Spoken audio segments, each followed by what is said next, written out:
Sasa kwenye hii sheria ya ujumla kuna vitu mbalimbali. Mfano, kitu cha kwanza, mchezaji ukishafanya faulo 5 katika game tayari DQ, unapaswa kutolewa nje immediately.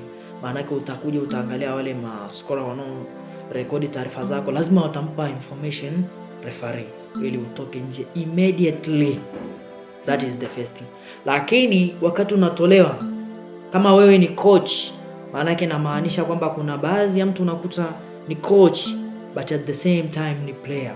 Kwa hiyo ni coach lakini pia ni mchezaji, yuko ndani anacheza, akafanya hizo 5 unsportsmanlike, akafanya hizo 5 fouls akatolewa, akitoka nje anakuwa na uwezo wa kuendelea na majukumu ya ukocha bila shida, kwa sababu ile adhabu inatemika kama amepewa adhabu ya kiuchezaji. Lakini kitu kingine ambacho kinaweza kikakufanya ukatolewa ni ukifanya 2 technical foul. Yaani ukishafanya 2 technical foul, taarifa itatoka kwa maskora kule, au kama referee alinoti, then you have to leave the game immediately. Lakini kitu kingine ni 2 unsportsmanlike foul. Ukifanya 2 unsportsmanlike foul, game imeshakuacha hiyo, unatolewa nje. Lakini ukifanya 1 technical foul na 1 unsportsmanlike foul, pia you are not deserved to continue with the game. Lakini sasa kuna kitu tunasema team fouls. Timu mkiwa mnacheza pale, mkishafikisha faulo 4, mnaadhibiwa kama timu kwa wapinzani kupewa penalty. Tuseme labda mimi mchezaji, labda center nimefanya faulo 1, small forward akafanya faulo 1, power forward akafanya faulo 1, na mwingine akaja akafanya faulo 1, zote zitajumlishwa. Zikishafika 4 tu, wapinzani wetu watapewa penalty kick. That is, hiyo ni sheria namba ngapi? Namba 7. Sheria namba 8 tunasema ni referees, table officials and the commissioners, ambapo kwenye bracket tunaweza tukasema duties and the powers, ambapo tunazungumzia waamuzi na majukumu yao. Kwa ufupi naweza nikasema hivyo: waamuzi na majukumu yao, referees, table officials, commissioners, duties and the power, waamuzi na majukumu yao. Sasa tukianza na referee.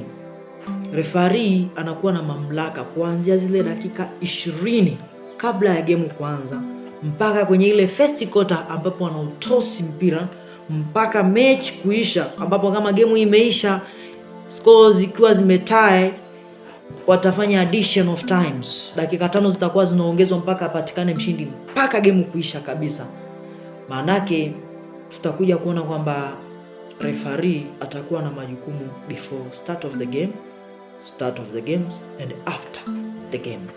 Kabla ya mchezo kuanza, majukumu yake ni kukagua uwanja, kukagua vifaa vilivyopo pale vitakavyotumika na mambo mengine kadha wa kadha. Lakini wakati mchezo unaanza, jukumu lake la kwanza ni kuanzisha ule mpira wa kutoss. Lakini baada ya hapo, jukumu lake lingine ni kusimamia sheria zile zote za basket tulizoziona huko, kwamba mtu amefanya foul, anaonyesha foul, mpira umetoka nje, anaonyesha kwamba ni pushing, anaonyesha that is blocking, ana punish na kadhalika na kadhalika na kadhalika.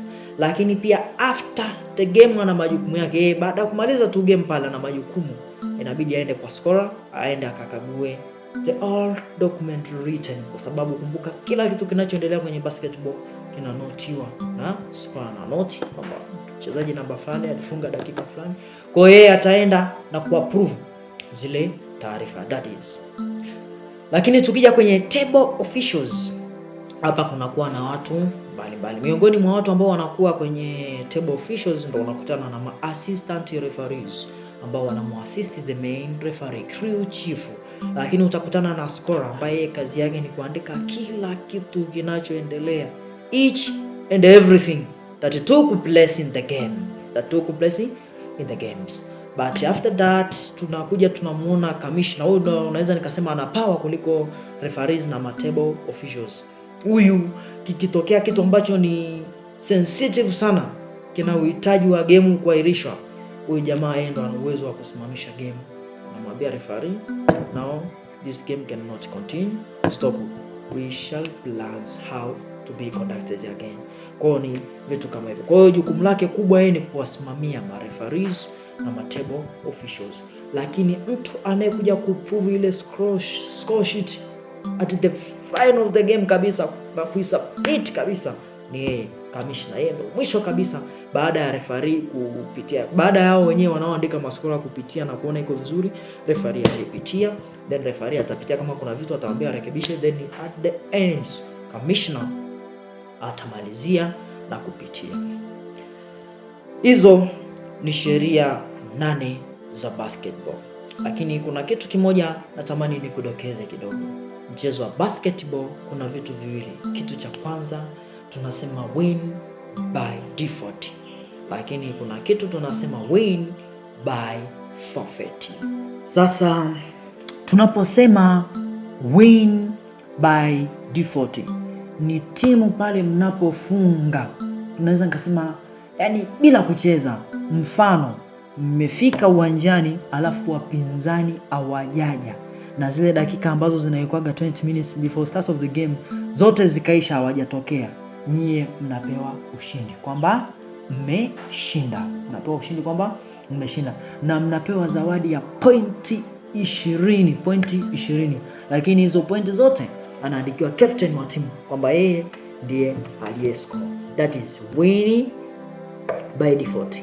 Lakini tunaposema win by forfeit, mnafunga lakini kwa kajitihada fulani. Mfano, game imeanza, tuko watano, jamaa wakapata DQ, mwingine akapata DQ, mwingine akapata DQ, mpaka wakabaki wachezaji wawili au blow na mka win ile game. That is win by forfeit. It means kwamba mmeanza mmechallenge, lakini as games goes, baadhi ya wachezaji wao wakapata shida kama hizo, wakapata DQs, wakatoka mpaka wakabaki tuseme less than 3 players tu kushuka chini huko. That is win by forfeit. Hizo ni sheria za basketball kulingana na FIBA tarehe 1 Oktoba 2024 ndipo zilipitishwa rasmi na kuanza kutumika rasmi. Hayo ni machache kati ya mengi juu ya sheria za basketball.